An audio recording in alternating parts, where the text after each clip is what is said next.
2025. And would you all please join me? It's my turn to lead in the Pledge of Allegiance. So here we go. I pledge allegiance to the flag of the United States of America and to the republic which stands one nation under God, indivisible, with liberty and justice for all. Mary, do we please have roll call? Or is it Estella? Yeah, it's Mary. It's Mary? Estella said she'd be covering both sides, so I wasn't sure she was. She is. doing that. Okay, great. Mayor Pro Tem Liz Silva, Present. Councilmember Scott Funk, Present. Councilmember Lorraine Worthy, Present. Councilmember Maria Roscoe, Present. and Mayor Jose Rios. President. I was gonna say, do we tone it down on the mic? Okay. Okay.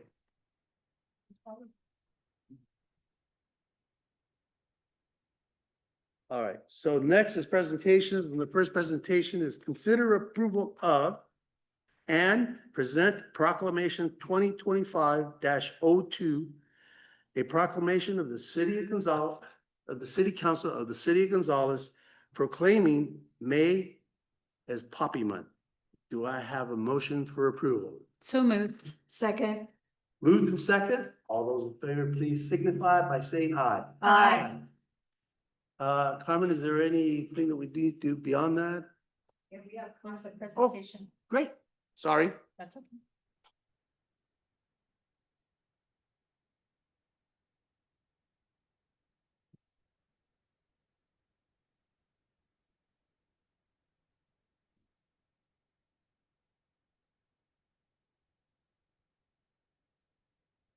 Here we have Connie Ariano here. She is the Poppy Chair for the American Legion Auxiliary. And the proclamation states, whereas in support of the American Legion Auxiliary Gonzales Unit 81, the City Council is declaring May 2025 as Poppy Month. And whereas the poppy became a symbol of sacrifice of lives in war and represented the hope that no one had died in vain. And whereas Poppy Month has become a tradition in almost every American community. And whereas the distribution of the bright red flower is one of the oldest and most widely recognized programs of the American Legion Auxiliary. And whereas the memorial poppy is made by hospitalized veterans, then distributed to the public near Memorial Day, and all donations received are used to benefit America's veterans. Now therefore be it resolved that I, Mayor Jose Rios, I'm speaking for our mayor, Thank on you. behalf of the City of Gonzales City Council, hereby proclaim, honor, and support May 2025 as Poppy Month. And this is for you, Connie. Thank you. Congratulations. Thank you. And I've brought some poppies that we can hand out to everybody as symbols of Poppy Month. Thank you. Thank you. Are you gonna hand those out now? I'm sorry, I can't see. Give them to me. Okay. Oh, Mary has them. Okay, so you're gonna give that to us at the end of the meeting, Mary? Is that the way it was gonna work here? Okay. Oh, and by the way, Lorraine, you did a great job. Okay. Sounded just like you. And didn't she? No, she didn't mumble like I normally do.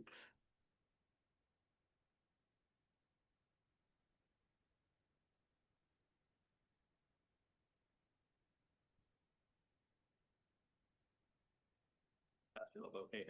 Thank you.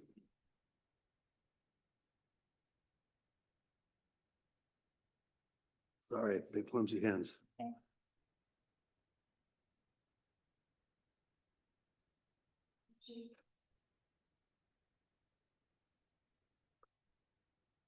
Honey, was there anything else you'd like to say to the council before we move on the agenda? He's really sat down. Okay, all righty. Then next up on the agenda is a presentation from our rec department.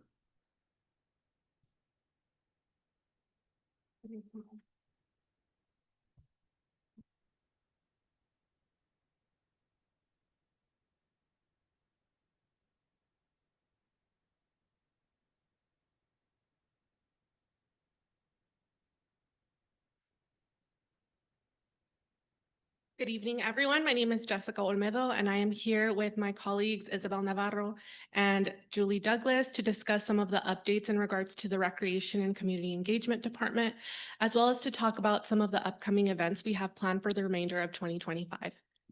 Next slide, please. So who we are. I have included an org chart that includes all of our staff for the Recreation Department. So like I said, my name is Jessica Olmedo. I'm the Recreation Coordinator and Admin Analyst. Specifically under my role, I help oversee all of our aquatics programming, which includes our pool manager, assistant pool manager, and also all of our part-time lifeguard and rec aid staff. In addition to that, we do have 4 unpaid interns that are CSUMB students, completing their service learning hours. And then also we have our Gonzales Youth Council, which includes a total of 12 students, 2 of which are our commissioners. And then I will go ahead and allow Isabel to talk a little bit more about her role and sports programming. Good evening, everyone. My name is Isabel Navarro. I'm the Sports Program Coordinator. Thank you for having us this evening. In my department, my team and I run 7 sports programs throughout the city year-round, in which that both includes adult leagues and youth leagues. I have a staff of 3 that are part-time staff. With them, we are able to successfully run our programs. 2 of my part-time staff are full-time college students. So it is a privilege to have our sports that are run during the evening because it allows them the ability to be able to balance out schooling during the day and to be able to work in the evenings and weekends with me. And I'll go ahead and go it off to Julie. She can go ahead and give you her information.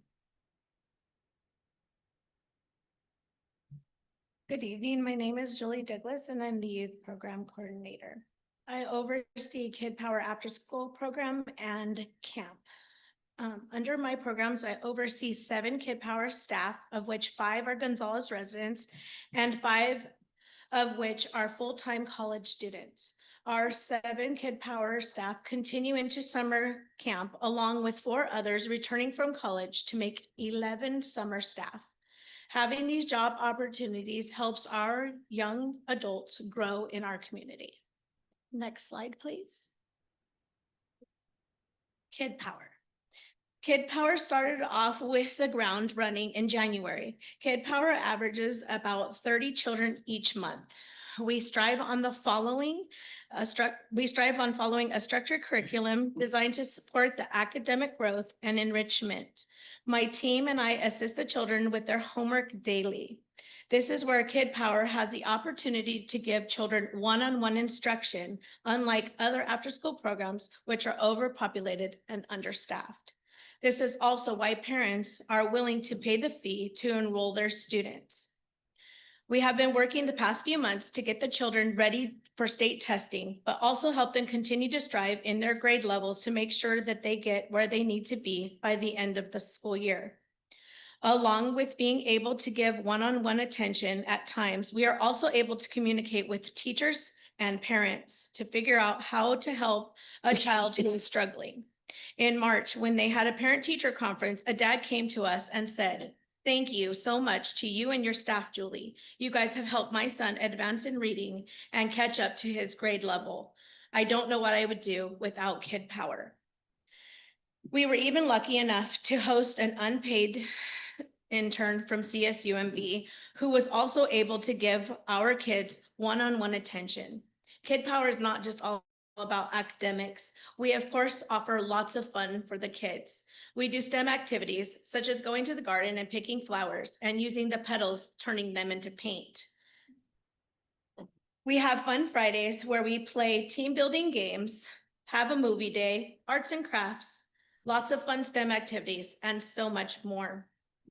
Kid Power is here to serve the kids of our community. We help make sure our kids are learning how to love, care, and connect here in our hometown and making sure they advance at school. We are a learning center, but also offer a safe and fun place to be. Kid Power at the true meaning of the love, care, and connect. Next slide, please. Kid Power Camp gives the kids a safe place to come and learn and play while school is closed. The first week of January, we hosted 20 campers. We were able to also host a CSUMB intern that week. She was able to come and teach the kids how to build and program a remote control car. We received a grant from the Nancy Buck Ransom Foundation. We were granted $15,000 where we were able to purchase the car and a few more that the kids will be building during Kid Power After School program. This will help contribute towards their STEM exposure. We also purchased 3D pins, which we can't wait to start using. The grant gives us many opportunities to bring to summer camp and the Kid Power After School program. We ended the week with a barbecue with the fire department and did indoor activities due to the weather. In April, we had a week-long camp where we had 18 campers. We were able to enjoy the garden where we went and picked flowers, but also did some cleanup and weed picking. The fire department came and talked to us about the safety and was able to show us the jaws of life, their truck, and even raced each other to see who can get dressed the fastest. Career exploration and community engagement is another component of our program that differs us from others. When the fire department, the public works department, or the police come to play and interact with the students in the program, it allows them to better understand the career paths, what they do, and how they get there. It helps us with the community engagement because our students get to know our city staff. Later, when we run into staff outdoors, the kids say, "There goes the fire chief," or "There goes Officer so-and-so." It's great to help them build that relationship with them and let them know that they can ask for help at any time. The other thing that parents like about Kid Power Camp and after school program are our flexibility to drop off and pick up schedule. Other programs do not allow for that, which makes it hard for working parents to commit to other programs. Next slide. That's me. We're going to talk a little about our sports programs. So at the start of the new year, we start our sports program with youth basketball. Youth basketball runs from January to March. Ooh, we can go to May. I like that. January to March. This past year, in collaboration with Soledad and Greenfield, we were able to do an all-girls basketball league. This has never happened before, so it was a great accomplishment for us this year. We had it for ages 5 to 14. It was a success. We had a total of 3 divisions and 39 participants. In other divisions we had consisted of our co-ed pre-K TK division and our all-boys kinder through 8th grade. We had a total of 117 participants on those ones and 5 divisions. The total number of participants for our youth basketball this past season was 156. This was our first year having the all-girls league, and it was such a privilege and honor to be able to see these young female athletes compete to their full potential and come outside of their shell. We will be continuing with the all-girls league in the future with the hopes of expanding our numbers. One of the parents wanted to share their gratitude by giving us a few words. She says, "I deeply appreciate the diverse range of sports to which my daughters are exposed, as it contributes greatly to their development and well-being." She went on to also say, "As a basketball and soccer coach, I feel truly fortunate to have the opportunity to give back to the community and support Gonzales Recreation Department." Our next sport we had was our mini T-ball league. Springtime comes fun in the sun and sometimes a little bit of rain. We had our mini T-ball league that runs from April to May. This year, we had a total of 33 participants, which consisted of boys and girls ages 2.5 to 4. We were able to make up 4 teams with these numbers as we played each other amongst ourselves. In our program, we do have a couple sports that we add for ages 2.5. We have mini T-ball being one of them, and the second being soccer. It is such a privilege to be able to start these young athletes at such a young age. It helps these future athletes develop their motor skills and focus on their hand-eye coordination. It also teaches them a little bit of patience, having to wait in line and wait their turn. We had also another parent who went on to give us some words. "As a coach and team parent, it really is cool to see the bond and memories the parents are creating with their kids at such a young age. It is so heartwarming to see the glow in their eyes when they hit the ball for the first time or when they feel the ball when they're playing defense." She also went on to say that it was such a wonderful experience to have the opportunity to be a part of a sports program that allows our kids to participate at such a young age. The new memories I have been able to create with my son with a wonderful group of parents on my team have made this experience a great one. I look forward to having my son participate in many future sports that the city provides. Our next sport that we had for this year so far was our Girls South County Softball League. Our Girls Softball League runs from March to May.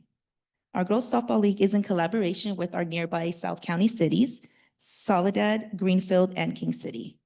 This season, we had a total of 49 participants and 3 divisions.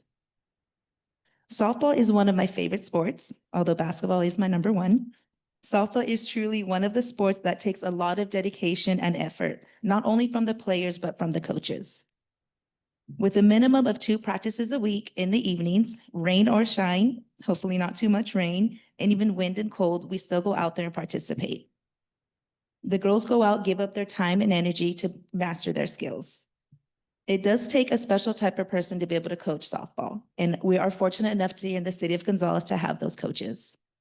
This is our first time since 2018 that we were able to get a number of girls to be able to create 2 14U girls divisions this year. Those consist of ages 11 to 14. So it has been almost 6 years since we've had enough girls to do that. So that in itself is such an honor. Just knowing that these girls are coming and our city is growing and these young athletes are more confident in themselves to come out and play. It also helps them for this division that they'll be going to high school if they choose to play, so be able to get on those teams for the high school level.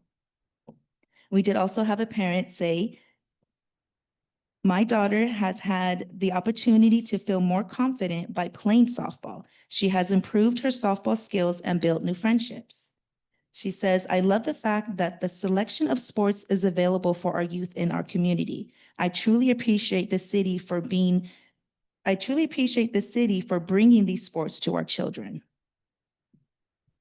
Next slide, please. Okay, and next up, we have our senior programming.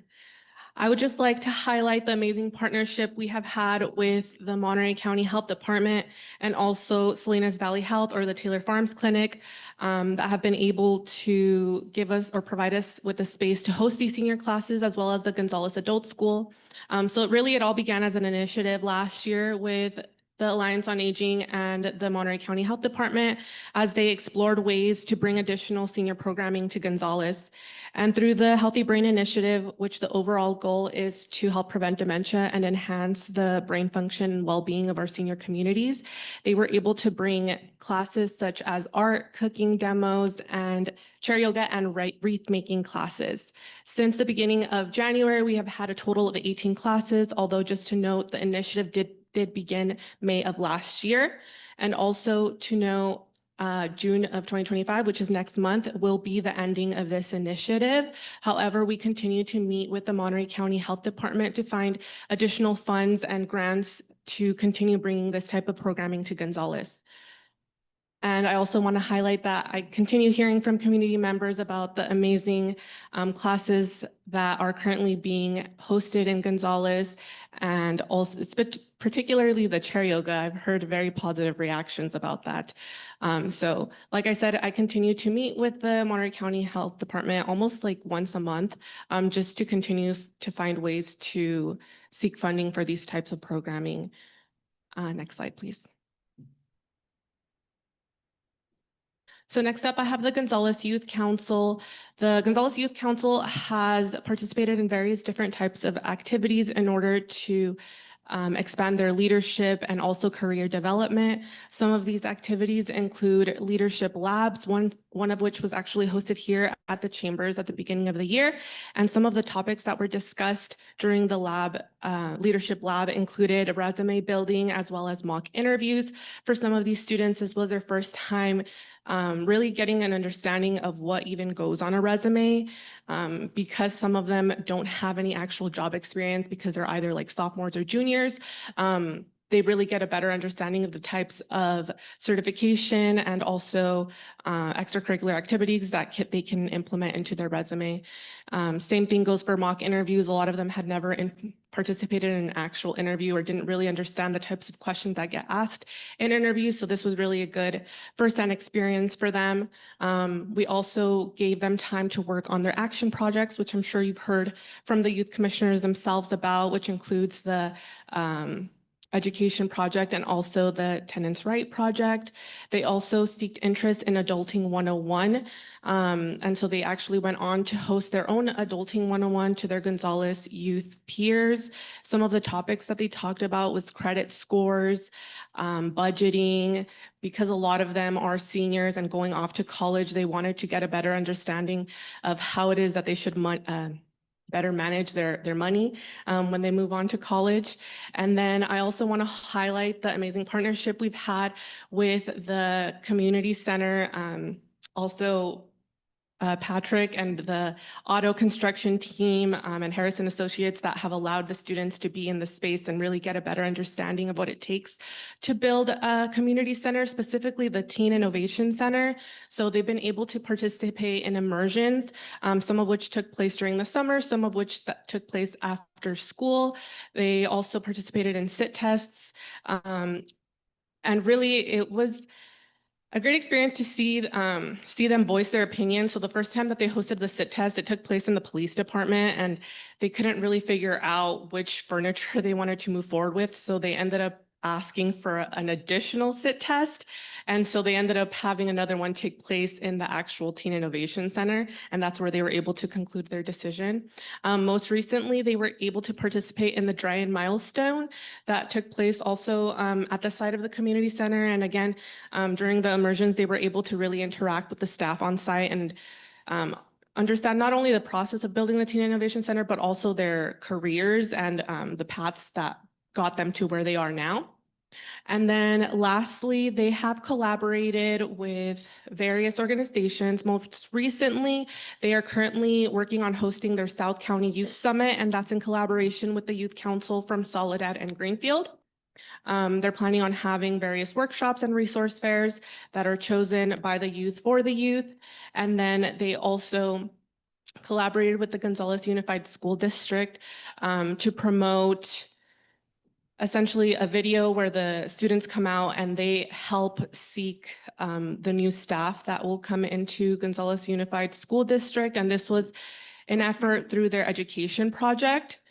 They also collaborated with the Hartnell Foundation. The Hartnell Foundation actually granted them $10,000 towards youth civic engagement and leadership development.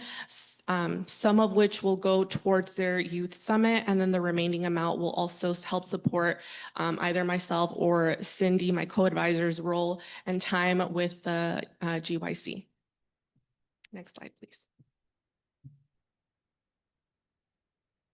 And next up, we have essentially a short summary of all of our amazing partners. I'm sure there's more that maybe are not on there, but these are like our core ones that have really been in action in the community. And so to start off, we have the Community Garden. Some of the partners include the Blue Zones Project, the Resource Conservation District of Monterey County, the Save the Whales, Cadre, and Wings of Knowledge. Like I said, all of these partners have contributed large amounts to the space. Blue Zones, I know, contributed the raised beds. The Resource Conservation District has contributed countless hours towards building the pollinator habitat garden. And Save the Whales has not only collaborated with students from our after-school program, but also from the local schools to bring the students into that space and really teach them a better understanding of gardening. We also had Cadre, who assisted with the walking path that is in the community garden. And then Wings of Knowledge also collaborated with the local school to have the students help with the irrigation system and really teach them from like a STEM perspective about the irrigation systems. And then I also, again, highlight the Blue Zones project because in addition to the community garden, there's so much that they've done outside of that. They've actually contributed $13,000 towards our community in general, but some of the things that it has funded have been the community garden, have also been our latest mural, which I'm not sure if any of you guys have taken the time to see it, but it's quite beautiful. They also have contributed additional funds as of recently towards a traffic calming plan. And also, as of most recently, we have actually gotten our work site Bluestone certified, and we're working on having the city and the community as a whole be Bluestone certified as well. I also want to acknowledge our interns / the collaboration we've had with Cal State Monterey Bay, because they've allowed us to take on 4 interns. So depending on the major, the service learning students either complete anywhere between 25 to 240 hours of their internship. 2 of these interns have completed 25 hours, and they actually completed their hours this semester. The other 2 are through a separate program and are in the process or are about to complete their 240 hours. So that's a year and a half of hours that are dedicated to our community, unpaid. One of them actually has her last day tomorrow. She's getting ready to graduate. So that's been like amazing seeing her really take on that role. It's been a full circle moment for me because I started as an intern when I was here in Gonzales. And then lastly, I also want to talk about our car show, which was an amazing success. We heard, again, nothing but positive feedback, even just from homeowners that live here on 4th Street. And again, we wouldn't have been able to do this, one, without the collaboration from Gonzales Customs and Street Life Car Club, but also from our own city staff. That's always super supportive of all of our events, even if in the moment they're kind of might be some little sly comments. But I know in the end they find the same amount of fulfillment. I know in the end they find the same kind of fulfillment as we do. And next slide, please. And then I also want to just give a brief wrap up of some of the programs and events we have coming up for the remainder of the year. So like I mentioned earlier, we have our beautiful mural that just went up, and we do plan to do a mural ribbon cutting ceremony for that. We don't have an official date, but we're hoping it takes place sometime this month. And I'll definitely put a flyer together and advertise that as soon as we finalize the details for that. We also have our summer aquatics, which is quickly approaching. We're actually getting ready to do interviews this week. So we're hoping to wrap up the final logistics of that and get that live soon. And then we also have our Gonzales Youth Council, which will be undergoing, well, one, we're accepting applications for Gonzales Youth Council students. And then we're also going to be doing our summer leadership training, which will be taking place over the summer. We have shortened it from what it was last year. So in total, it'll be about a week, a little bit over 7 days. And I'll most likely be reaching out to our department staff soon in terms of immersions. So that will be taking place soon. And then I'm going to have Julie and Isabel talk a little bit more about their upcoming programming.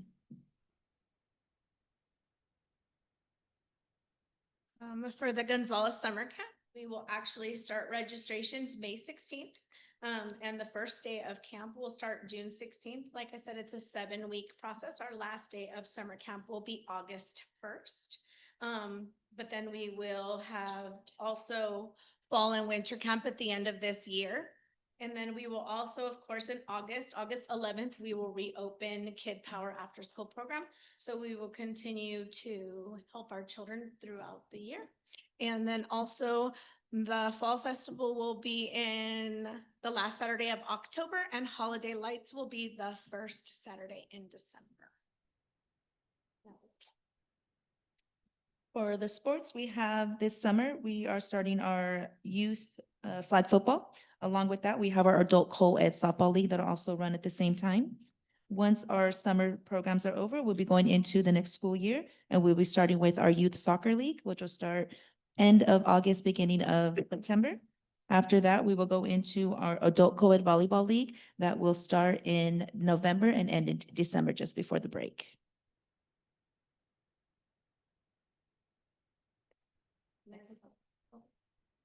Oh, okay, next slide.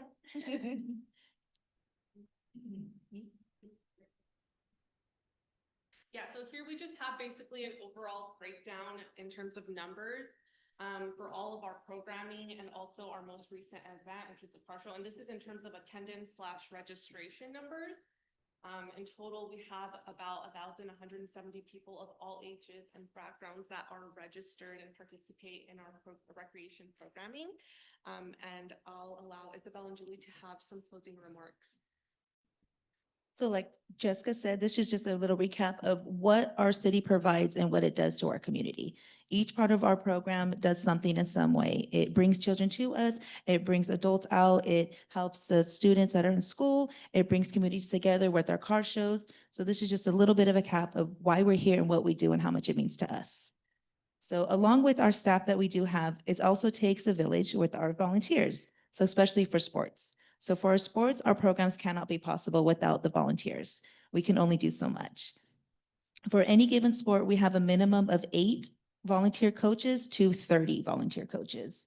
And again, these programs would not be possible without them volunteering, coming out and helping us. On the personal aspect, participating in sports, just a few thoughts of my own. For participating in sports is not only gains the athlete's knowledge of the sport that they are participating, but it builds them important life skills, such as positive sportsmanship, positive discipline, confidence, camaraderie, respect, and teamwork.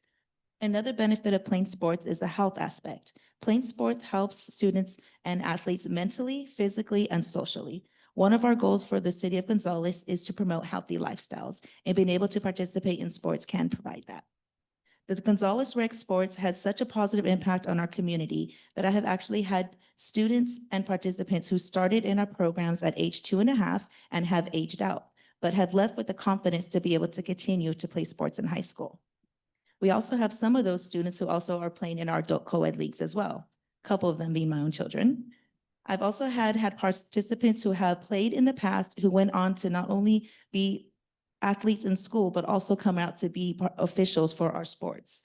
We've had these programs, having these programs allows us to give back to our future generations as they do full circle from being a participant to becoming coaches and our officials. Being able to provide this opportunity is what makes the City of Gonzales Recreation Sports Department awesome. And I'll go ahead and hand it off to Julie. Kid Power after school and camps have touched the lives of many of our children in our community and also for many of you guys, whether it be your own children who participated with us, whether some of your kids are still attending camps, grandkids, anything like that. I feel that everybody here has had some part of camps or even at the pool. I have had staff that started as interns for me and work for me now. Even our kids tell me, Miss Julie, when I'm bigger, I want to work for you. I find fulfillment in my day-to-day work because I am able to see students gain job exposures through our programming and also open their minds to the possibilities that are available out there. Continuing to love, care, and connect for the City of Gonzales. This ends our presentation. Thank you for your time. Thank you. Thank you. Thank you. Any questions from council? Hey, I have. I don't have, okay, go ahead. I wrote down a couple of quick questions. I love the programs, especially the ones for my age group now, the seniors. I have thoroughly enjoyed the chair yoga programs. I'm glad we have it on a weekly basis now instead of every other week. But I'll go over to Jessica for the pool. When are we gonna open the pool for Adult Swim? It can't happen soon enough for me. No, me too. I know, we continue to get calls asking. Like I said, we're doing interviews this week, so we're hoping if we're able to get all of our either returning staff / new staff certified and all of that, we're hoping that we can open maybe the first weekend of June or that following week. Yeah. Thank you. And Isabel, you kind of answered a question that I had written down, and that is who umpires these games, but then you kind of alluded to your volunteers come back as coaches. And so I guess the coaches self-umpire their games because they're little kids, right? Most of our sports for like basketball and soccer, we have a lot of our high school students that come out and they'll be our officials. For our adult leagues, I tend to stay away from having our youth just because it can get, competitive to a certain degree. So we do have actual adult male. We've had 2 in the past year, one that has been consistent with the last 2 years. So for our adult leagues, for the softball, I do have an adult umpire. But for our adult co-ed volleyball, we actually have our varsity girl volleyball that come out and they become our officials for volleyball. Well, that's Yeah. good to hear. Yeah, that's awesome. And then one last question for Julie. What are the ages for the children that attend Kid Power? Is that? For the Kid Power After School Program, it's transitional kindergarten to 5th grade, so it's La Gloria. But summer camp and winter and fall camps are starting from TK to 8th grade. Hmm, Thank you. That's all I have. Go ahead. Okay. Lori. Lorraine, I thought you had your hand up. I did. All I wanted to say is thank you. We get your reports all the time. But it really makes a difference to be able to hear your enthusiasm, to hear what you all do. I mean, we all know what you do, but this kind of opens it up so everybody knows what you do, so we can continue these programs. Great job. You all did a great job on your presentations. All 3 of you did. Thank you so much. Anything from this side of the room? Yeah, I just want to mention, both my grandchildren did Kids Power, and Antonio to this date wonders why he can't go to Kids Power, he's already in high school.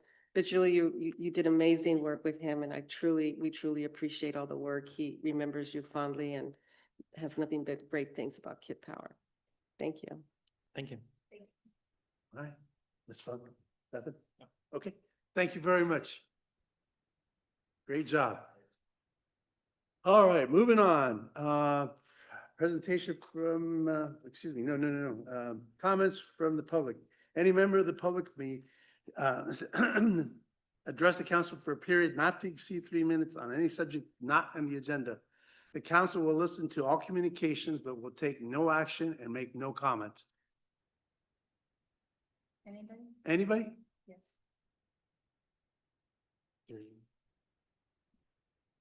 Hello. I am Andrew Brown. There wasn't an option to comment on the department. That's what my little spew is. But as for the item on the 7th of April about traffic, most companies use here.com, each little device. It's like how Android has Google on it. And on that portal, the highway ramp is listed as 311 residential. And the highway under the bridge is listed as a main road. And I can't edit it because I am not Caltrans or anybody. I'll send an email directly on the message, but that could resolve your issue with trucks going out of nowhere. Their GPS systems are outdated. Nobody's looking at them and nobody's updating them. So that might have to be resolved by whoever. My main issue or concern is with youth programs here. I'm kind of concerned. I'm speaking as a 12-year-old me. There are no youth programs that are consistent, available for the youth. The youth don't even have places to sit down. They go to the library and it's very limited. And then they eat their pizza and they go out. Most programs that I have seen and that were just presented serve the easiest population, which is elementary and seniors. That is the easiest group to serve. The middle schoolers and the high schoolers are, let's just say, a challenge. Let's keep it professional wording. And I know this because I worked in many nonprofits from 15 to 22, and I called it a quits because they are a difficult population. It's a parent problem, it's a kid problem, who knows? All I know is that there's no programs for them currently. I have ideas, but the point is not my ideas getting implemented or anything. It's just about anything for them to do. I grew up here, and there, ever since I was 12, there's nothing to do in the Boise Center as well. And how can, members of the public, contribute? I know that they needed help. So like they need help and they rely on grants and volunteers to implement the stuff that they do. So what can us as community members do to assist that? And I have little faith in the new rec center or the teen innovate. I have little faith in that because, were you guys, or not you guys, but was this place like one building away for those kids? Like what's going to change? And that's my time. Thank you. You. Anyone wishing to comment?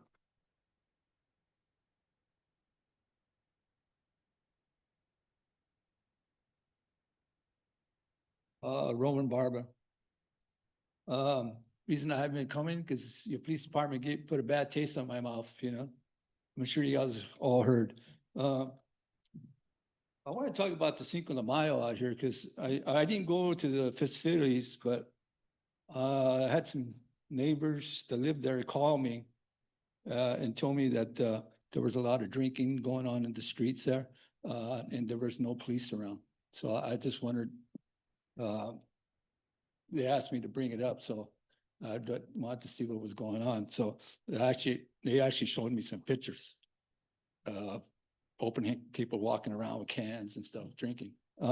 Also too, they mentioned about the horses. The horses are beautiful. We love the horses, right? But I remember back in 2001, 2002, when I was involved with Cinco de Mayo, we used to have the kids going back and cleaning up all the poop, right? But this past Cinco de Mayo, you had poop all over the place. I mean, you have it on Alta, you have it on First Street, you have it on Second Street, you have it on Rincon, you have it in front of the bank, you have it in front of Mike's Pizza, you have it in front of Farmers, you have it all over the place. It's actually from Sixth Street back all the way this way. And on the church, you actually saw it on the sidewalk. So even on Rincon, you have horse trailers on Rincon. So I was wondering why that's not happening. So it's a little out of control with the Cinco de Mayo, where it needs to be more cleanup, following these horses and stuff. Another thing is I want to talk about with your police department. You notice I got my phone back, right, guys? No evidence on my phone, right? So I got my phone back. Usually they keep my phone for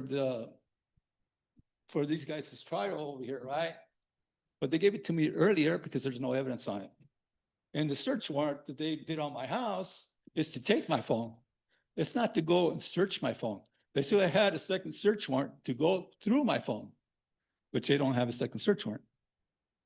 So I actually talked to 4 different lawyers, and each one told me that our Gonzales Police Department is a joke.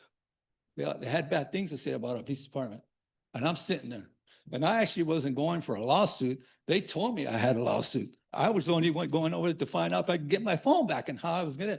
And also I got 3 different answers where my phone was at.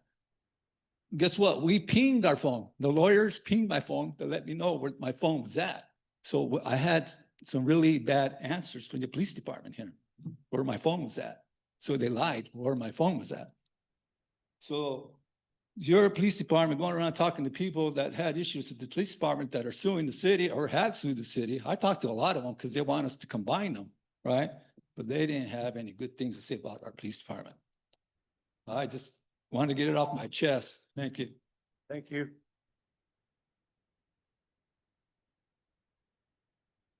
Anyone else? I don't know.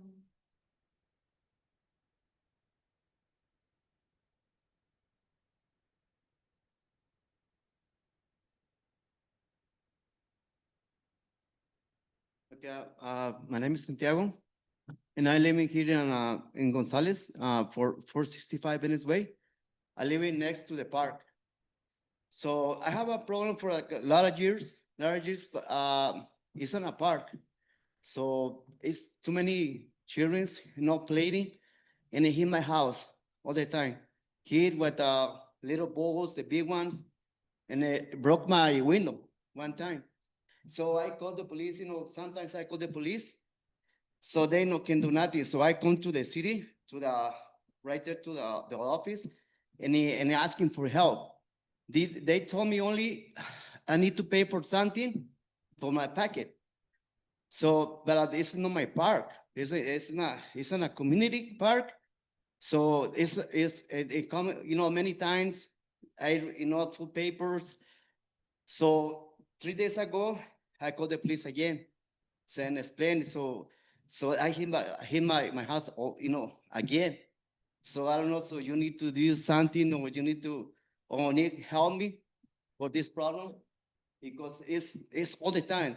It's more when the summer is too many childrens, so no, no stop it. So I explained the guys who need to put like a, big, what do you say, como malla, I don't know, so cover, because I don't want to spend right now and for shade my window because I don't know, so probably pretty soon I'm broken again.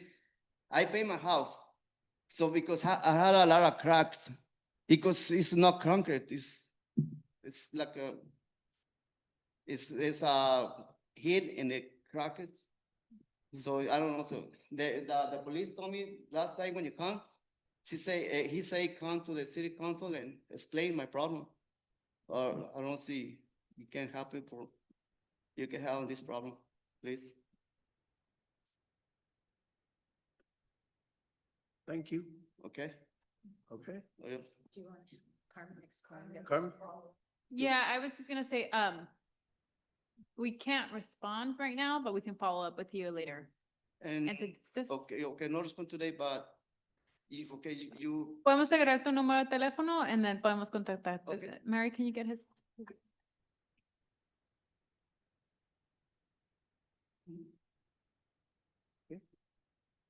Anyone else wishing to speak? Henry? Henry Martinez, 112 10th Street, Gonzalez Real News reporter, not operator. On the 4th of July, they kicked out an ice cream vendor. I tried to find him today to buy ice cream from him, from the park. He was on the sidewalks, walking through the park. Even though they rent the park, sidewalk is still public domain. And the cops, especially the Sergeant Mendoza, is aware of the sidewalk issue because when he hit me and we wanted him removed from the sidewalk away from the family after he assaulted me twice, he was screaming and ramping. We got that on video. That I'm on the sidewalk. You can't make me go. And I'm going to stay here. You can't move me because I'm on the public sidewalk. So the cops are aware that public sidewalks belong to us. The guy was on the sidewalk walking through the park. Now get back to the sergeant again, Sergeant Mendoza. I hear he has something in a closed session.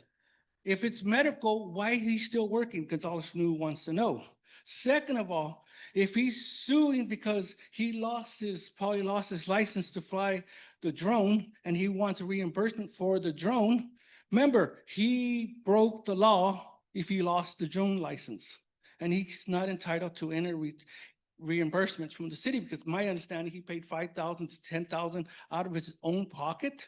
If it's that, then you guys should be aware that he paid on his own and does not have any rights to sue the city for reimbursement. Because we did file with the FCC that he showed that video of people in the front yard.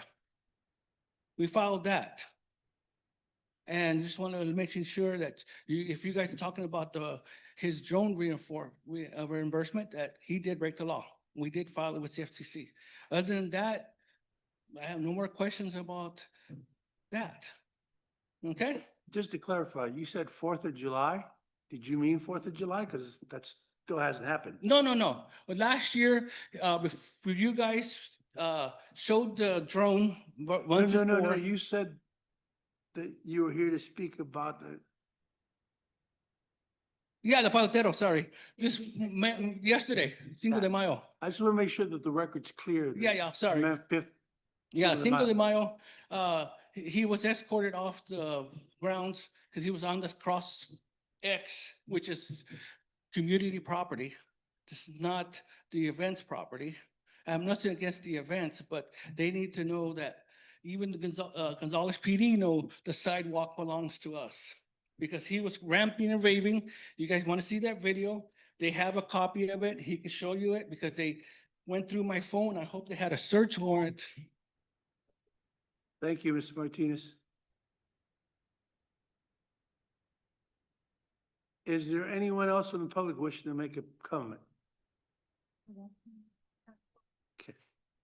Estella, do we have any comments via Zoom?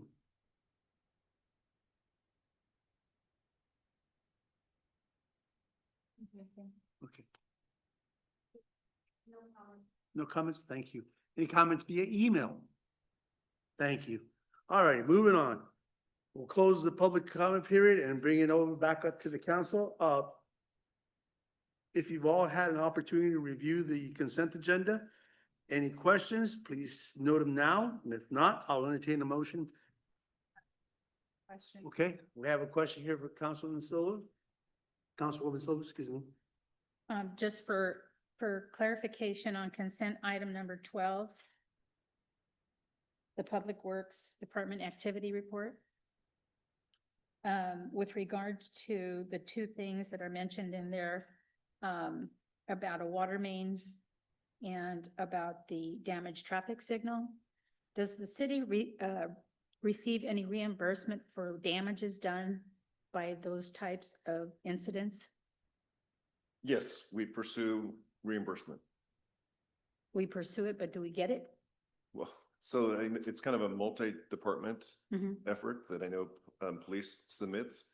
And then it's highly dependent that the person driving the vehicle has insurance. Sometimes they do and sometimes they don't. Okay, so if they don't, then you would pursue it on a personal level, I hope?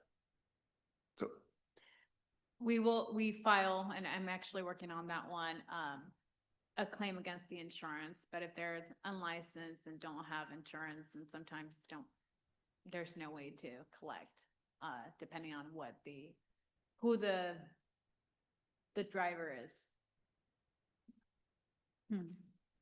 Okay. And Councilmember Silva, I'm sorry, Mayor Pro Tem Silva, this most recent one, the driver does have insurance. That's the one with the traffic signal issue. Yes, exactly. And I would hope that the contractor has insurance as well for the damage on that water main. On Third Street, on the ADUs, I guess he tapped into the water main. Yes, Without, and I hope we educate future contractors.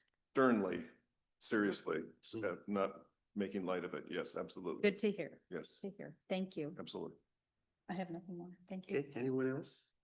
I have one thing Okay. to say.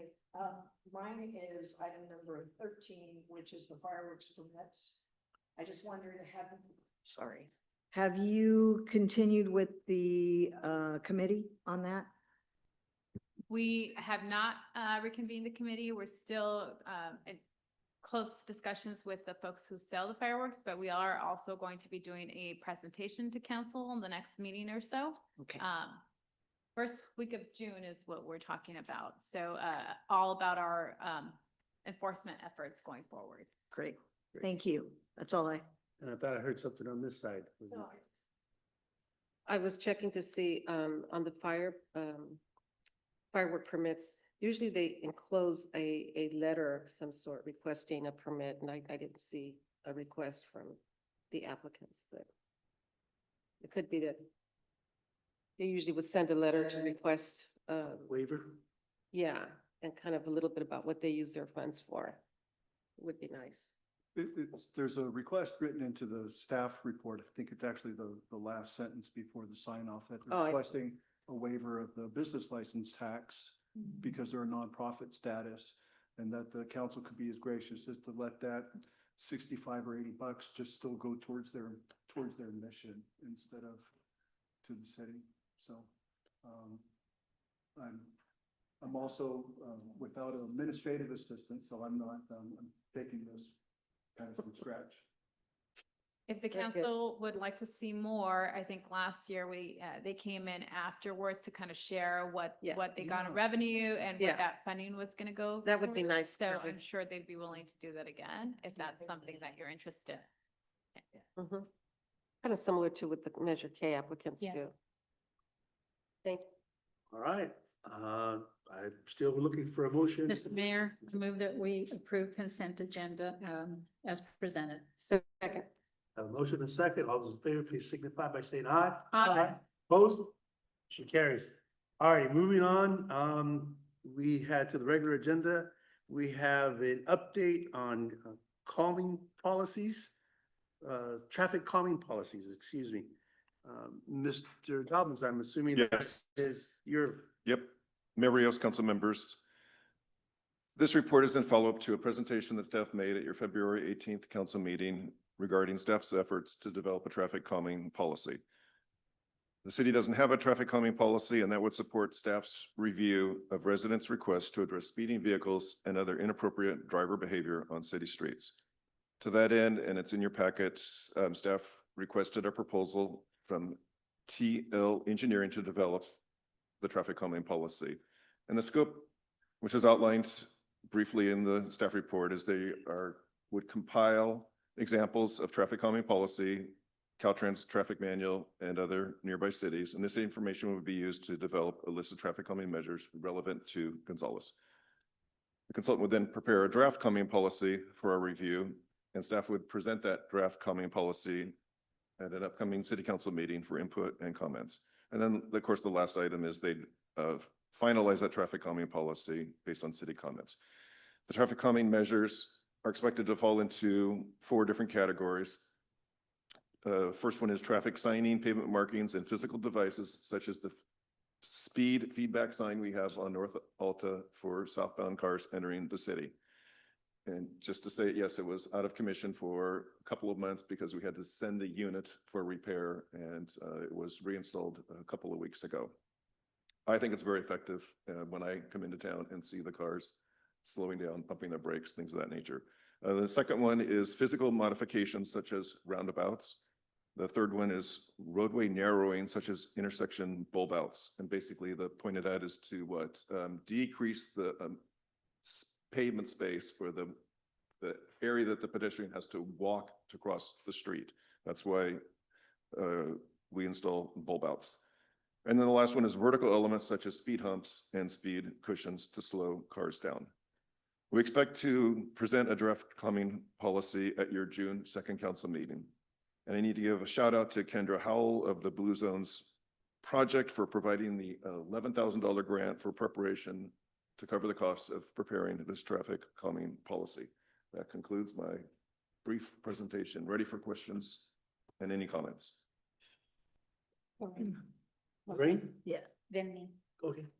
Okay, my question, which is great that Blue Zones is giving us that money. I know it's off topic a little bit, but the safe, yeah, to Sure. school, is that going to be sort of a combination that we can kind of incorporate together? The calming, traffic? Yes. Okay. Yes, and as a matter of fact, thanks for mentioning that, because we engaged the same consultant firm to prepare the conceptual plans all the way through the final plans for the pedestrian safety improvements on Fifth Street from the southbound on and off ramps to basically the edge of the community center property. Okay. Did a field review with traffic engineer Leo this afternoon, as a matter of fact. Okay, good. No, I think I'm just really pleased that Blue Zones is helping us out. I know, on this. yes. They are doing such an They're a awesome great job. partner. Yeah, they really are a great partner to us. And Thank- I want to build on that, and basically what Kendra reached out to City Manager Carmen. She sat through virtually the February 18th council meeting, and what they had a presentation. She was there for another item, and she reached out to Carmen saying, "I think Blue Zones can fund this." So it was from her attending virtually that meeting made it happen. It's been an issue. We've all been talking about it for a long time. So thank you, Patrick, for this. Appreciate it. I could just add, it's also, the traffic calming plan will also, meet one of our policies that's needed in order for us to be certified as a community. And then we will only have one more policy needed to fully be certified as a community. So we're working towards full community certification in Blue Zones. The other thing I want to mention is, to your point, Council Member Worthy, there's really kind of a plethora of opportunities that are coming along to help with the traffic calming and just pedestrian and safety. Not only the traffic calming, but also there's a partnership with the health department. They're going to be putting out messages as well as to just banners and different lawn signs, reduce your speed, et cetera. We did apply for the radar trailer as well, so that's in the works, hopefully crossing our fingers. So there's kind of a lot of opportunities. There's also, the police department is also working away with the health department to do, safety education classes out there in the community, as well as helmet giveaways, again, kind of all encompassing, bike and pedestrian safety work happening in the community. So it's part of a bigger effort. Just real quick, Carmen, would that, since we're finishing up the school year, will this be in effect for next year's school year? Will we be able to have the safe rides to school and all that? Yeah, I mean, it's all kind of continuing. I can tell you some of the work that the PD is doing ends in September. This grant ends in September. However, the relationship continues with the folks involved, and we hope that we will continue to get funding to support these type of efforts. The traffic calming will kind of go into probably September, August. So, and then everything else, I imagine will kind of come to fruition around that time as well. The banners, they've been ordered. So, you know, once they come in, I think they're all gonna kind of happen at the same time. And we will continue to seek additional grant funding to continue to move the work forward anyway. Thank you both. I have something. Go ahead.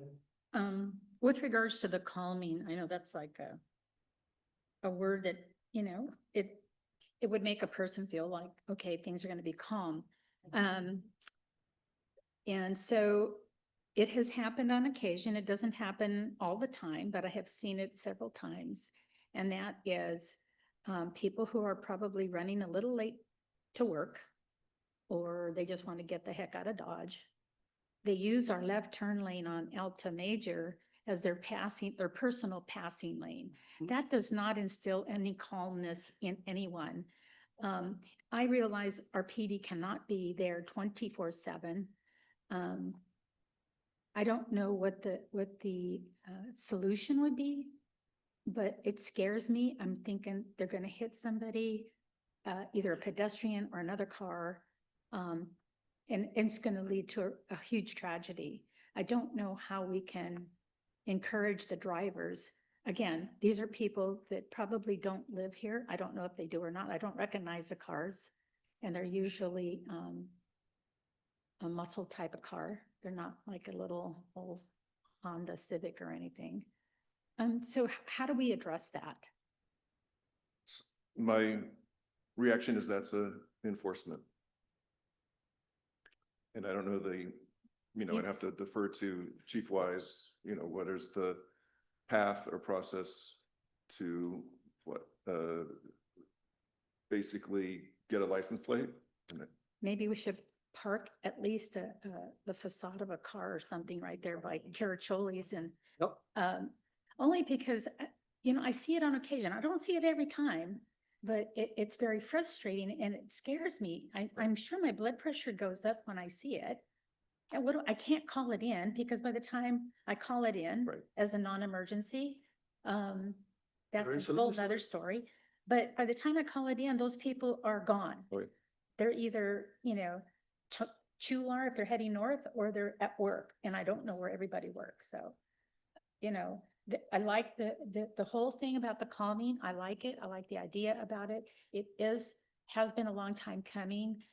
Especially for some of the neighborhoods that have come to us and complained about people not being safe driving in their neighborhoods.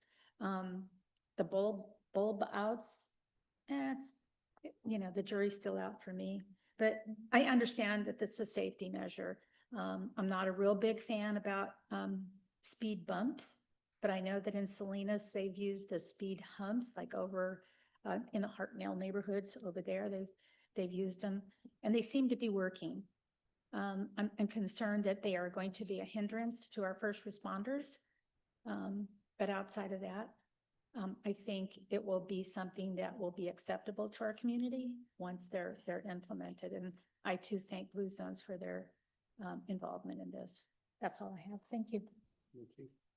Any further comments from this side of the room? I just like to mention that I have received several comments and concerns from residents who live on near the church where the cars are speeding and some cars have actually some of the residents' cars have actually been hit a couple of times. So I think they're getting ready to submit some sort of a petition on how we can prevent those types of accidents happening. And Liz, I will also agree that I witnessed the same thing, and I kind of followed the car. And it was going to work in that direction, and obviously they're not local. And I also pick up my grandson every day from the high school, and we go through Rincon, and the street is so narrow, and cars now are not, they're bigger. So that I just squinch every time I go, Antonio, put your hand in the car, because he likes to roll down the window and just get the fresh air, and it is scary. I mean, it is scary when we do that, but I don't know, Patrick, can we get the sidewalk a little bit, more of the sidewalk and make that the street? instead of the street? I drove Rincon today, and Did yes, you? and every time it's, how did the street get constructed so Yeah. narrow? Yeah, and that's at the older part of town, so anyway. Thank you. The only comments that I had kind of echo everyone here. I don't drive, obviously. You'd really have a problem then. But my wife will comment that, they're using that lane in the middle for a passing lane. And I don't know, I can't see, so I have to take her word that it's usually young men that are, being aggressive drivers. I have heard, because I live next to the slough there, that on the weekends, I don't know why, but they use it as a speed zone. I mean, you literally, and they have the very loud mufflered cars, or maybe they have no muffler, but you hear them boom, boom. And I agree, the police can't be everywhere all the time, but I know that Elko has become kind of a raceway for a number of cars, because it's not just cars, it's also trucks, because I can hear them racing down Elko. Fortunate, and I guess I kind of like, it's the weekends that they do it at, so they're not that stupid that they're gonna try to do that on a school day. So I'm appreciative of that much. But, if on occasion you could drop an officer somewhere in, like at the Fairview parking lot in the back there, he's gonna have a few tickets to give out on those particular weekends. But again, I know that they're busy. We've only got 2 on duty at any given time, so I appreciate all of your comments, but until the city finds some additional funding for a couple more cops, I think they're doing the best they can. So appreciate it. Mr. Dobbins, thank you very much for your report. I look forward to seeing the final. Now, is this part of also the Vision Zero that Tamsi's talking about? No, that is a separate effort. Okay. All right, so more to come on this. All right, moving on, we have the GYC update. They're not here today. Oh, okay. Then we'll move on to council committee reports. I have the first one, which is Tamsi. We talked about 3 items. One was, let me think here. I guess in my senile, I was starting to kick in. We talked about Measure X. Huh? Sorry. Go ahead. Did we do public comment last? No, we didn't. I apologize. You're absolutely right. Thank you, Mr. Fung. I'm sorry. I closed far too soon. Public comment. Anyone from the public wishing to comment on this item? can Number do so 18, at this yeah. time. Yeah, that'll be very annoying to keep asking that, so I understand why you jumped over it. Gil mentioned kid education. Please do that. Every time when there's new infrastructure, these goobers do not know how to use it. I've seen kids on the high school, they don't press the blight button and they just walk like, it's just their world, right? And I'm like, okay, you're lucky that I'm aware, because these speeders that you're talking about, they're not aware. They just go and, they could get hit. So that's really important. Please prioritize that, and not to keep pestering on the issue, but if you're going to have more infrastructure, those maps really need to be updated. Those trucks are going to come in, they're going to destroy it because they took 5th Street instead of taking Gloria exit, going to Taylor Farms, and you got, I don't know what's going on. And they pass the high school and destroy all the roads. And, just because some guy from Silicon Valley is not doing his job. So yeah. And other than that, I'm really happy to hear that project and the people involved. That's really, really exciting to have a pedestrian friendly city. Thank you. Could I ask you a favor? Yes, sir. Could you put that in writing and send it to me? I happen to sit next to the director for Caltrans. I'd be happy to give him that email. I'll have it printed because Yes, I have, I'll set it in form. Just let me know the email. I pester the city a lot about stuff, but I don't get, Jessica's kind of the only one that answers me, so I'm not sure whose email. Public input. Yeah, I saw that on the website. Yeah, I will send those with sources. I agree with you. Google needs to update those maps. Well, it's not Google, it's here dot technology. It's what all these guys use. Okay, It's because they come with different devices and it's like programmed on it already. maybe if we can get on their radar, maybe they'll do that for us. I'll send you the sites. Okay, thank you. Okay. Come on up. Sorry, just a quick question, because I don't know where you guys are talking about as far as the traffic goes. But would taking a video of the driver with the license plate work for enforcement purposes? And is there an email where we could email that to? I don't know. Chief. Go ahead.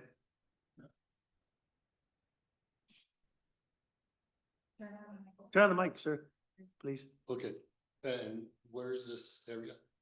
Like It's Alta Major, so it's the main.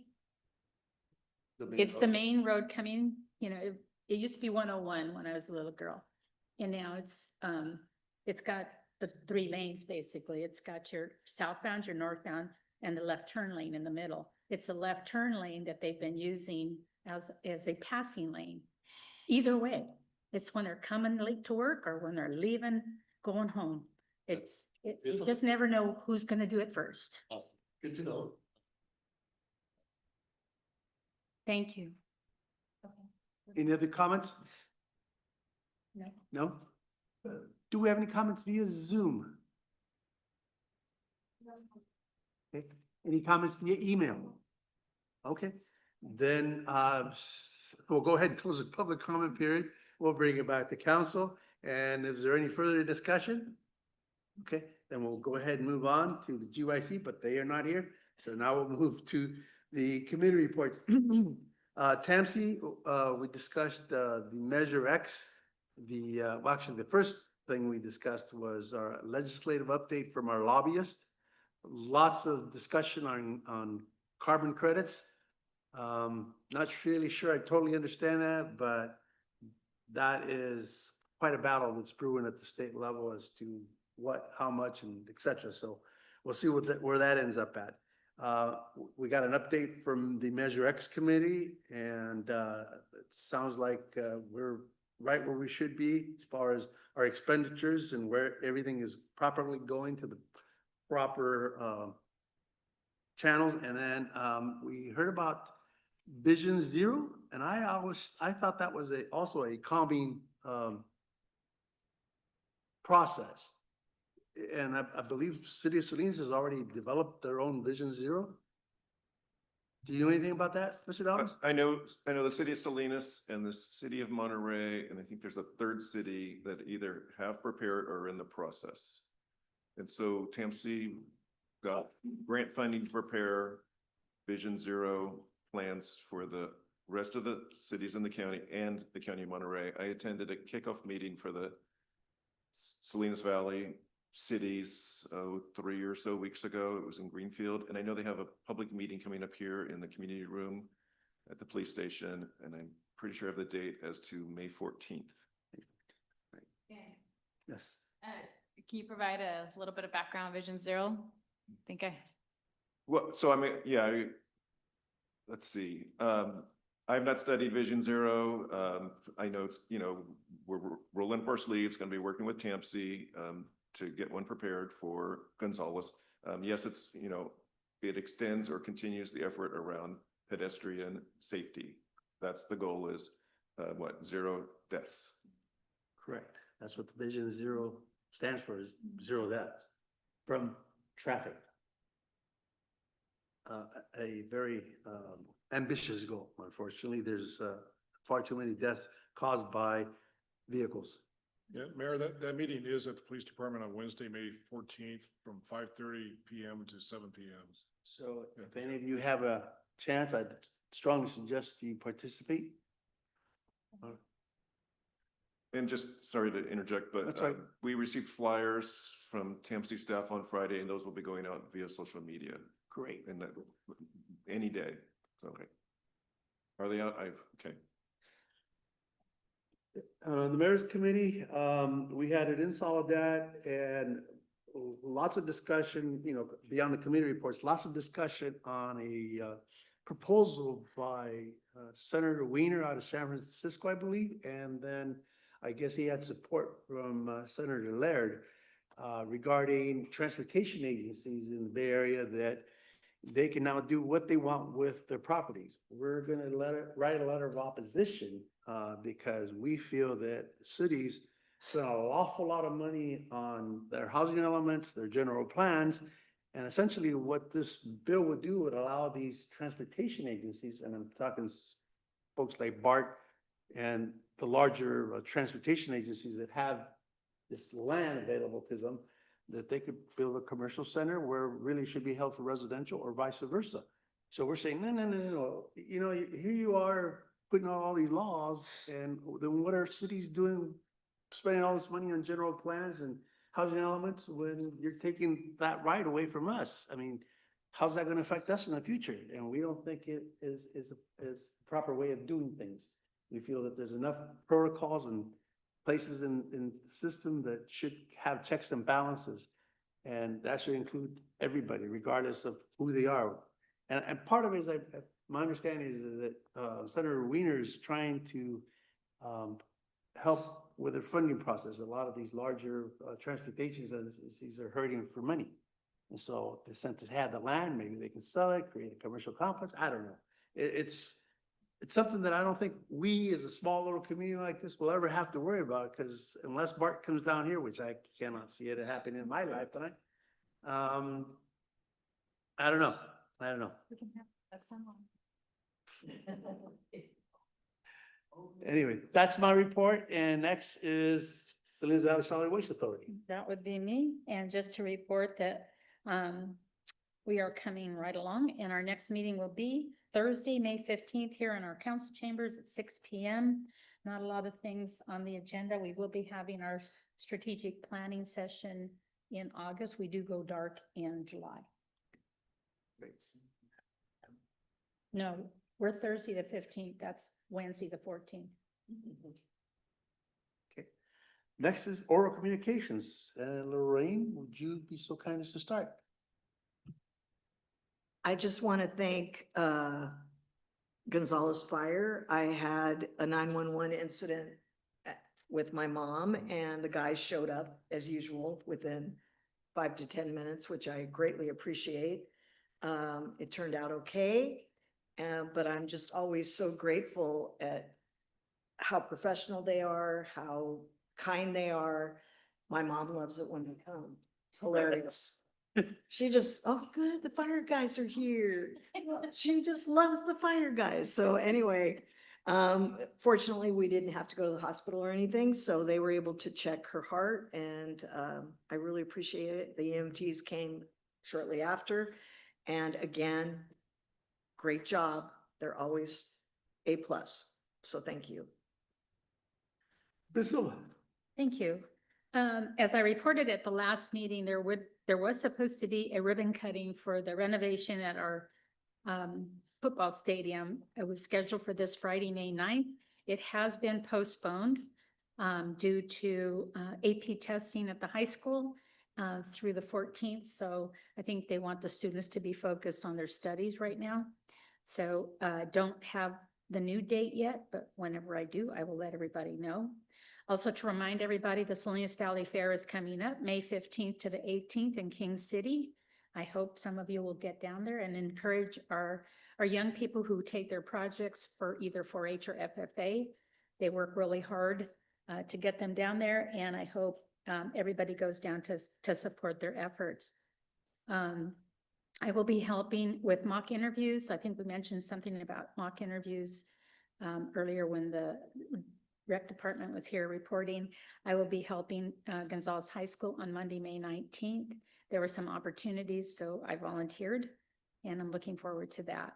I think it's really important to prepare our young people for the real world. And we'll see how it goes. So I hope I have a lot of fun. And then finally, Memorial Day is coming up Monday, May 26th. As usual, as a member of the American Legion Auxiliary, I will be there at 9 a.m. To help read the names of all of our veterans from our community who have passed and we've had new names added to the wall this year. So if you have time, come on out there. It's usually nice and windy and cold, but that's okay. We live in Gonzales. We're used to it. So I think that's all I have today. Mr. Funk? Nothing additional tonight. Okay. Yes, Ms. thank Orozco? you. Just want to thank again, the fire department, the police department who attended 2 back-to-back events that we had, in the park, the Children's Festival. Although it was gloomy and it was cold, the kids had a lot of fun. There were, agencies who came and provided a lot of really good information for parents. Everything for the kids was free. They had pizza, free raffles, good entertainment for them, and they really enjoyed the day. And the Cinco de Mayo event, again, yesterday was a good community event. I know we're always going to have concerns and issues. When I debrief with the group here shortly, those concerns will be brought up. I do want to thank Jason for the new route for the parade, for the horse parade, well, for the parade in general. It seemed to hopefully work a little bit better and didn't create a whole lot of traffic. They do have now, and they've had for a couple of years now, hired Jesse and Robert to do the pooper scooper duties. And they really do a good job. Of course, they may miss some spots, but we provided them with the new route. And they do it after the event is over, because during the event, it's just not good. They always wait until the end and go around the map that we give them in other areas to pick up the poop. So I'll debrief the group again just to let them know what some of the concerns and issues were. Thank you. Well, I know you have no control of it, but as my wife and I walked back home, we noticed some of the riders were just kind of strolling all of Gonzales, which is, I have. Well, it's really, as I had mentioned to Chief before, it's really a challenge because they have an area where once the parade is over that they can, participate. And then the public really enjoys seeing the horses dance. That's something that, you don't really get to see. But, again, there's some issues that they need to work on. So 4th of July is just around the corner. So we'll be looking at those concerns as well as we move forward with some of these they're great community events. As the young man mentioned, there's not a whole lot of things to do for the kids. And we did have a lot of our youth volunteering and working and raising funds for their groups. So it's a good opportunity for them to be able to do that. And it just really brings the community together, but we need to make sure that it's safe for folks as well. That's all I have. Thank you. Just want to share with everyone that I was speaking to one of the mayors who happens to sit on the air board, and I was commenting to him about the sometimes stench that we get from the processing plant to the north of us. And he told me, "Who have you told?" I said, "Well, I spoke with Mrs. Jimenez, the head of the health department, and she said she would look into it. On occasion, I still smell it, but if I'm smelling it, I'm thinking, wow, what you guys are experiencing must be 10 times as worse." So he suggested, and again, this is a suggestion from him, was that the members of that northern part of town get together a petition and send it off to the air board, sharing with the air board their concerns and ideally the times that they have that super stench. Because I know it's not all the times, but man, when there's times, I don't know, again, I don't know what the processes are, but there are days, I think it's particularly on a Sunday morning, ooh, wow. Even my wife says, "Well, I'm not hanging my clothes out there." Hey, dear, don't look at me. I didn't create it. But that was a suggestion from his part, because he said that the air board would put monitors out there and would check the level of the stench and, because I guess they are by the air board required to keep it to a certain level. And if that level is above what their allowances are, then they could potentially get fined or whatever. But, I can bring this to everyone, but, since I don't live on that side of town and my stench is tolerable, but I know there's people getting headaches from it. So, I would strongly suggest if you have friends or neighbors that live on that side of town, let them know that there is a venue open that will look into it. Okay? Yes. Because there's three of us here that live on that side. We have to be careful, right? That we can, we would have to find somebody else to do it because I don't know, I'm asking as a Brown Act. No, you were writing as a private citizen. Okay, perfect. Okay, then we should talk, the three of us. Like I said, I don't live that close, so I know there's days I can't stand it. I can't imagine what you guys have to put up with it, but. At this point, I've always mentioned to you how blessed I feel that I am. And I think we all are, because you know what, as bad as your worst day could be, it can get even worse. So right now I'm going to ask for a moment of silence. We lost a community member, and I'm saddened to say that she was in the 5th grade from an aneurysm. Literally got up with a headache. My understanding is that she passed out there. They had to administer CPR and eventually got her up to Stanford. And, she ended up being brain dead. And so the family decided to go ahead and allow her to pass. So when your day is as bad as you think it's bad, trust me, you're not nearly as bad as that particular family. And I'm praying for them. I'm hoping that they find solace in whatever deemed appropriate. But her name was Camila Calderon. So in her name, can I have a minute of silence?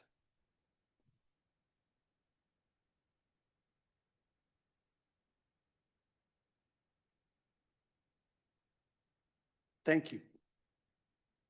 All righty. Carmen, Amanda, city manager's report. Yeah, just really brief. A lot of what I was going to share was kind of touched upon in the rec presentation. So just once we have a date for the ribbon cutting for the mural, that is about done, I will let you know, but it most likely it's going to be this month on a Thursday.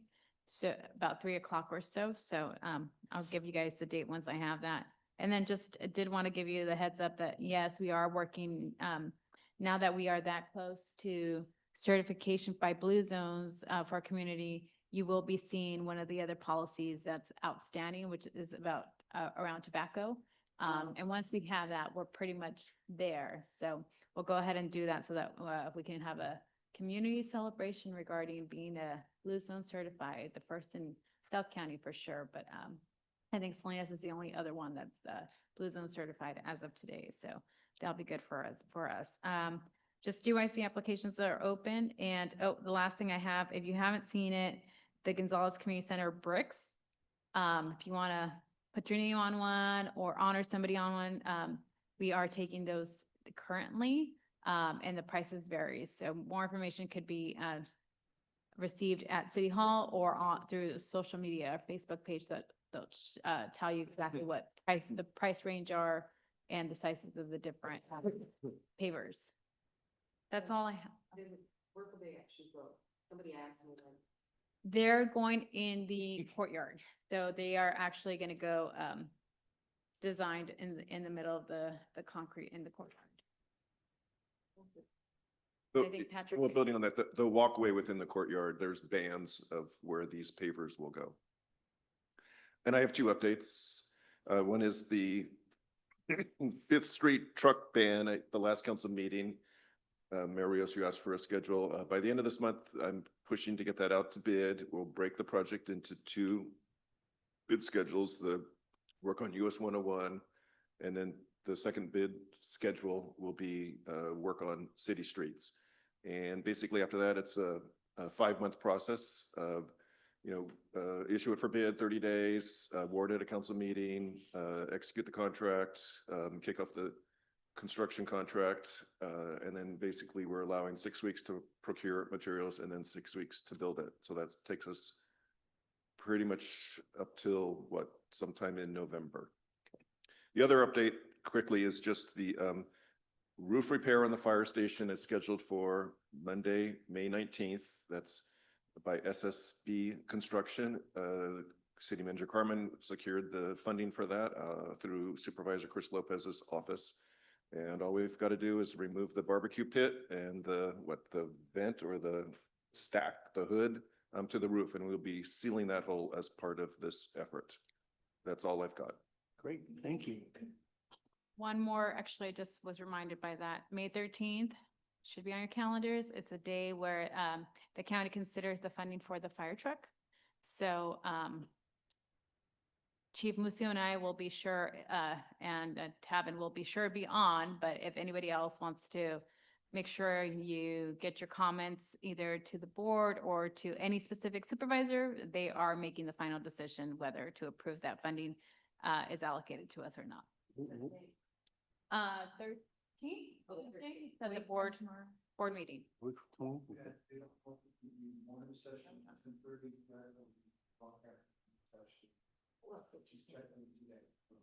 Once the agenda's out, we can share it, but those meetings kind of just run all day.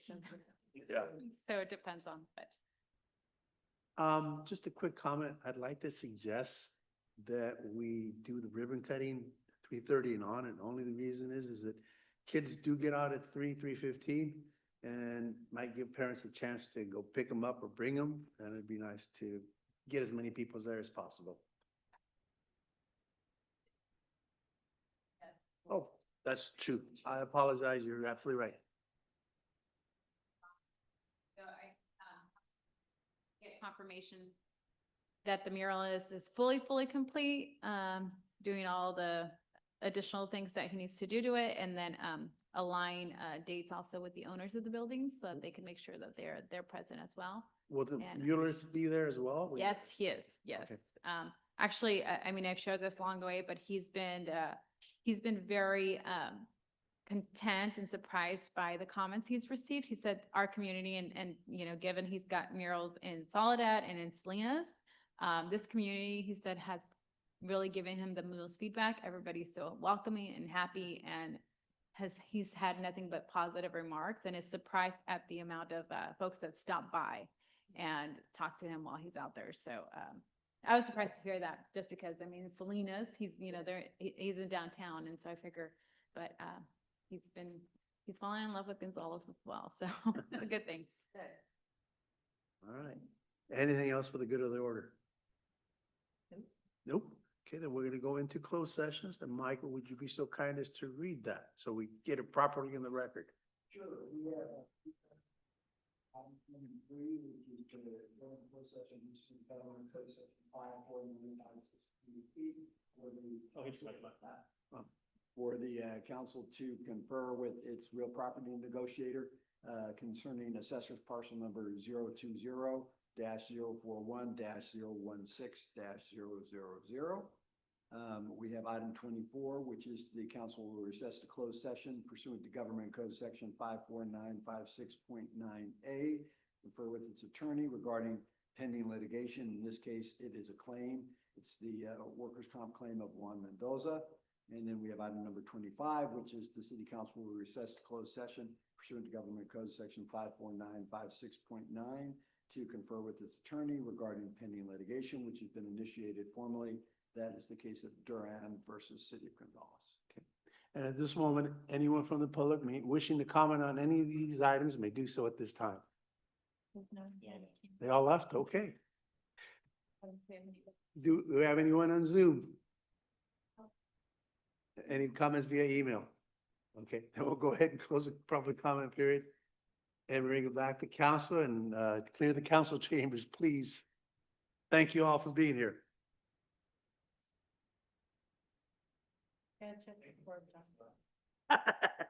Yes, you can. You have time. They were tied to it too. You're as bad as my daughter. So these are the codes of profit. She's a Giants diehard. Nobody's killed them.